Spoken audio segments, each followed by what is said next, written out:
All right, welcome back to another episode of Harmonious at Lunch. We got a solo episode today, just me here. We were supposed to have a guest with us talking about reclaiming focus, a conversation on entrepreneurial liberation. That is a mouthful. And I'm going to tackle this one. I'm going to go ahead and take a stab at it, mostly because this is pretty much exactly what we talked about in the inner circle yesterday. If you are not in the inner circle with us, I'm going to throw that up on the screen here. Go on over to whatif.com/inner circle to check that out. It's the mastermind, unlike any other mastermind. It's really a business accelerator. I hate the term mastermind. We can't stand it at What If.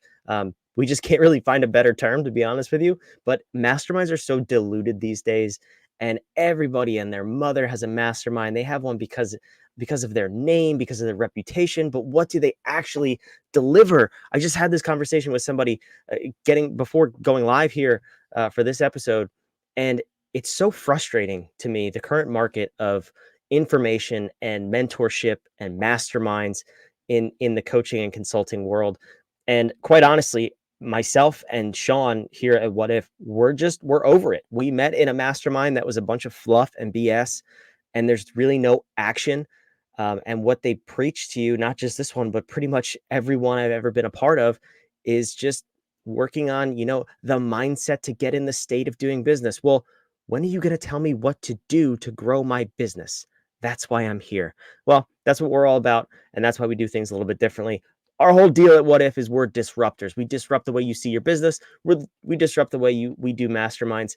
And it's not a mastermind, it's a business accelerator. So let's accelerate your business. But today we're going to reclaim your focus and your time. I think if we start this conversation at the beginning, what is focus? Really, where should your focus be is the question. As a leader, as an entrepreneur, a lot of times we get busy doing the busy work and we don't necessarily focus where we should be focused. Now, I've talked about this on previous episodes. We talked about this on Inner Circle preview shows. So if you've heard me say this before, I hope you've at least done it.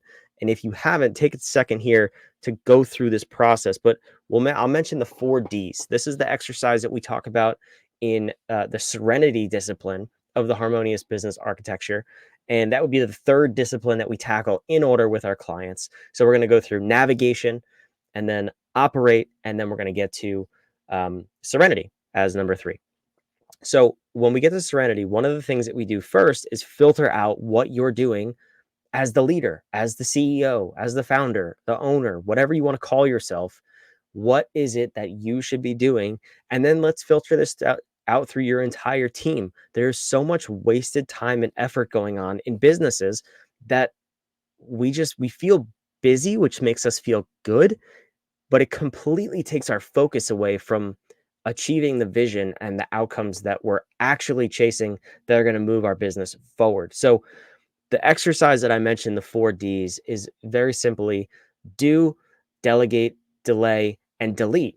Now that's the typical order we tackle things in.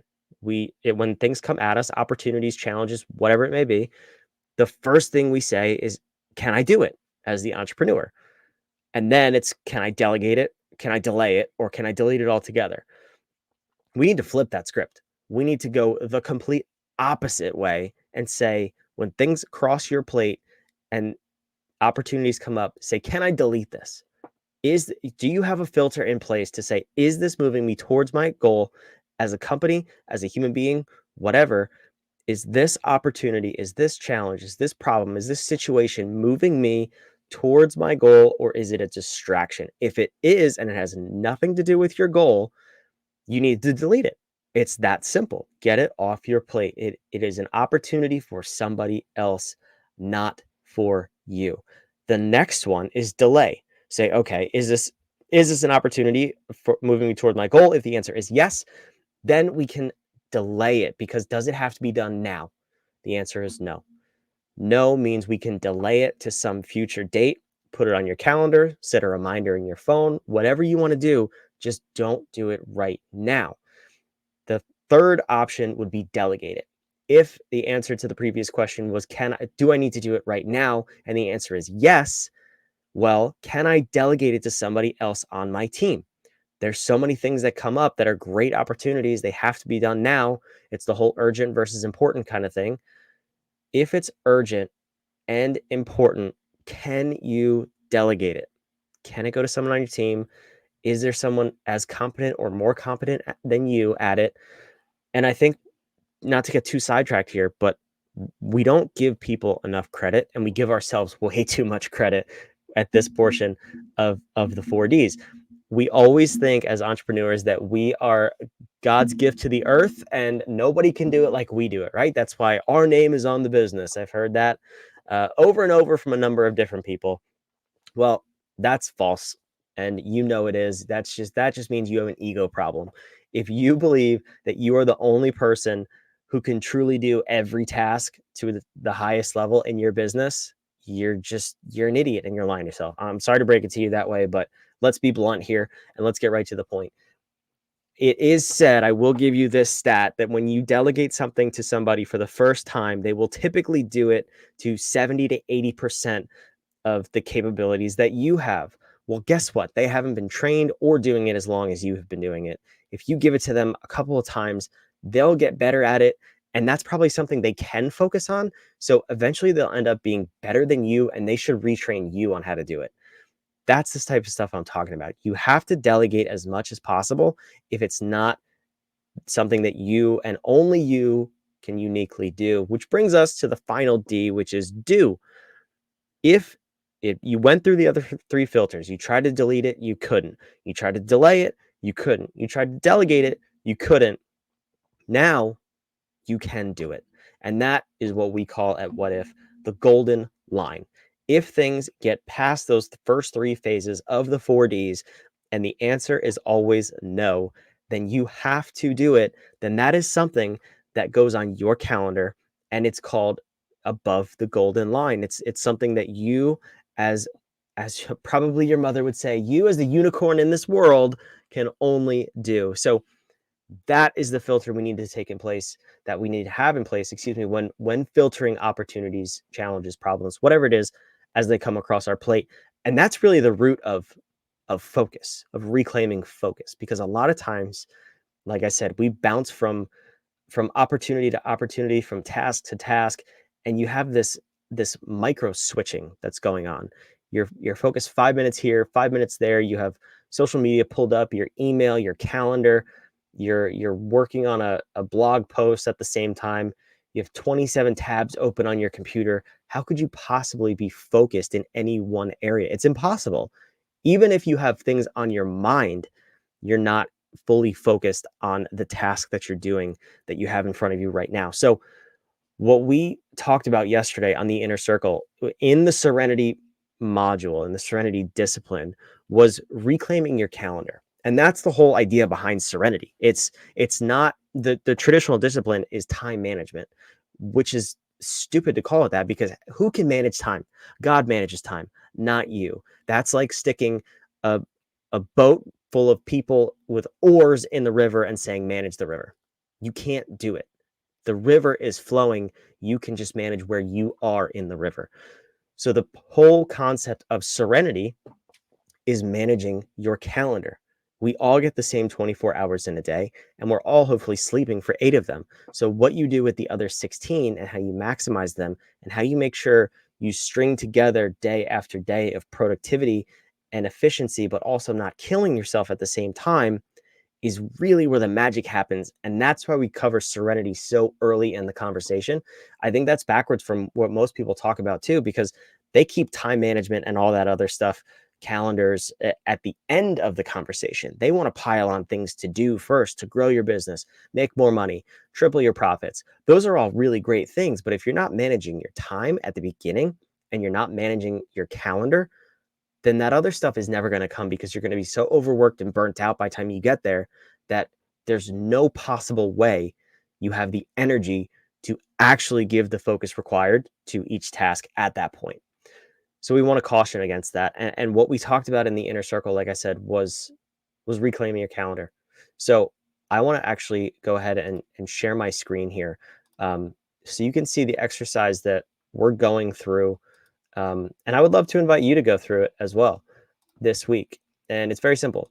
So if you look at my calendar here, this is how I schedule things out. So I have put every single thing on my calendar, including personal time, so that I know exactly where my minutes are going and I can review at the end of the week where I spent that time. So you'll see on this calendar up until, so from Monday until Monday and Tuesday, we'll say there's a lot of white space, right? Well, starting yesterday, we actually challenged everybody in the inner circle to do a time study. And I personally hate time studies, but I think it's so important to really see where you're spending your time and what you're working on. Is it getting you towards your outcome? We follow a 12-week sprint method here at Whadif. So for us, we're coming up towards the end of the year, towards the end of one of our 12 weeks, and we have some big goals to accomplish that are not done yet. And I need to be able to look at my calendar and say, have I spent my time in a way that I'm actually achieving those goals? Am I going to achieve those outcomes, or am I wasting my time? So if you look at Monday and Tuesday, there's not a whole lot on the calendar. I have a couple of things, but a lot of white space. Once you hit Wednesday and today, um, I have a lot of stuff scheduled in there, and I have pretty much zero open minutes on Wednesday because I went back and I recorded everything that I did. And this is part of the time study that we're doing. So I would encourage you to do the same thing. I have different categories set up here. I have different um, calendars set up here. So when people schedule meetings with me, it goes on one of these 5 calendars and they show up as different colors. Then at the end of the week, you can see here on Friday afternoon, I have a metrics review, a company metrics review, and then a weekly review. And that's where I'll go through and I'll analyze this calendar and say, okay, good, bad, or indifferent. Do I need to make changes for next week? Do I need to take things off, move things around, do less of something, do more of something? How am I, and tied to the metrics review, are we on track to meet the outcomes that we've set, or do I need to readjust some things? I don't think you need to do this every single day as far as reviewing where you spent your time and everything, but you do need to do it once a week, at the very minimum. I think Tony Robbins said it. I heard it from him first, at least. If you measure something once a year, you'll have bad years. If you measure something once a month, you'll have bad months. If you measure something once a week, you'll have bad weeks. And if you measure something once a day, you'll have bad days. So he's taken the idea in his companies that they measure some things 3 times a day. If you can't afford to have a bad day on some particular metric, measure it 3, 4 times a day, as much as you possibly can without inconveniencing yourself and your team. It should be measured. So what you focus on, where your time is being spent, is really the conversation of reclaiming your focus, because we don't even know what we're focusing on. And that's why we have the whole 12-week year and we do the 12-week sprints here. So we do 12 weeks and then we have 1 week of debrief, which is basically reviewing the last 12 weeks and setting up the next 12 weeks, so that we're always working towards this mini sprint and achieving the outcomes that will get us closer to our 5-year vision. The whole Harmonious architecture feeds off of itself. So everything you can already see, I'm talking about analyze your metrics. I'm talking about serenity. Your vision comes from navigation, and operation is the how you're doing things that you're doing, in the manner that's going to get you closer to your goals. So those are just really the first 4 disciplines, but everything is leveraged against each other, and that's the magic of the system. I never scheduled my calendar like this until recently, and I can't even tell you the difference it's made. I'm able to go look at my calendar at a glance and say, am I on track for the week? I can look Monday morning and just look at the colors and say, am I on track to have a good week? I know before the week starts what's going to happen. Rarely do I let meetings come onto my calendar the same day. I need at least a buffer day.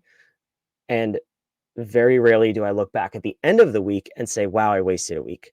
And that's the whole point of measuring as frequently as you can afford to have a bad period. So if I can't afford to have a bad week, we only have 52 of them in a year. 50, if you look at a normal work year. Can I have a bad year or bad week? Can 2% of my year be bad? I don't want that. So I look every single day. What does my calendar look like? Do I need to switch everything around? And then when I review it at the end of the week, that's where I can tie it to metrics and say, no, this was a great week. If we looked at that calendar that we had there, I had, I think, let's count. I had about 7 podcast episodes, which you're hearing me do right now. I was on 2 other podcasts, and I had 2 other meetings to be on future podcasts. That's great. That's moving us towards our goal. We had the inner circle call. We had a lot of bad review calls. That means we're helping people understand where their business is, what they need more clarity on, and helping them achieve their goals. That's what we're all about here. I had a great week. It's only Thursday, and I have 2 more bad calls coming up tomorrow and some more podcasts. I am on track this week to have a great week. And I know that before the week is over and before I even look at the metrics. I don't have to look at the metrics to see if I'm having a good week in terms of serenity, because the calendar says it to me. So my challenge for you is, for the next 5 business days, for the next week, why don't you dive in and study where your time is? I'm not saying go crazy and print off sheets of paper and record every single second of your day, but schedule your day out, put your personal items on there, work around it, and then fill in the white space with things that are going to get you closer to your goal. If you're not doing that, you're really not managing your outcomes. And if you're not managing your outcomes, then the title of this episode, Entrepreneurial Liberation, will never happen, because you're at the mercy of your calendar, but you don't even know what it says. If you are not proactive with what you schedule, put on your calendar, and get in your day-to-day routine, it will fill up. The hours always go by. Just be sure that you are the one dictating what happens in them as much as possible, so that you can experience serenity and you can achieve the goals in your business. It's really not that hard. When we went through it with the inner circle folks yesterday, it was eye-opening, because most people don't do it this way.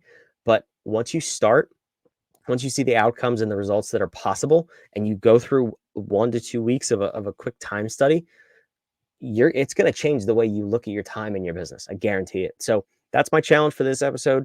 You already heard about what disciplines of the architecture we talked about, and this is the perfect time to do it. We're coming up on a new year, at least at the recording of this episode. So I would say, if you're going to do it now. Set up your next 12 months for success. And if you want to really set up your next 12 months for success, head on over to whadif.com/navigate.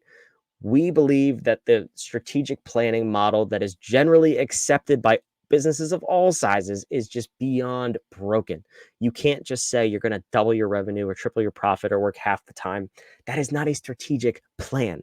And you also can't strategic plan like the Fortune 100 and 500, because they have way more resources than you. And they also have other people to please, like shareholders, boards, um, CEOs, and all these other things that you don't even have to worry about. So don't follow their model. Don't follow the cool entrepreneur leaning on a Lamborghini model. Let's do it the right way. Let's actually get you to achieve the goals that you want to in your business, and set goals that scare you a little bit. We're going to get you there. It's going to be super easy. Whadif.com/navigate. Join us for a 5-day workshop coming up. And guess what? It's absolutely free. It's 1 hour a day for 5 days. It's free. There is a VIP upgrade to come hang out with us and get your questions answered behind the scenes, so we can really supercharge your business. But I promise you, we're going to deliver in this workshop, and we're going to make sure you have the tools and resources you need to actually have a strategic plan in place. And you will already be ahead of the competition if you have that, because I bet you they don't. So don't miss out. Don't let your competition jump on this and you sit back and do the same thing you've done every year. Jump on it. Whadif.com/navigate. I will see you on the next episode of Harmonious at lunch. This has been a good one. Go manage your time and join us in the workshop. We'll see you there.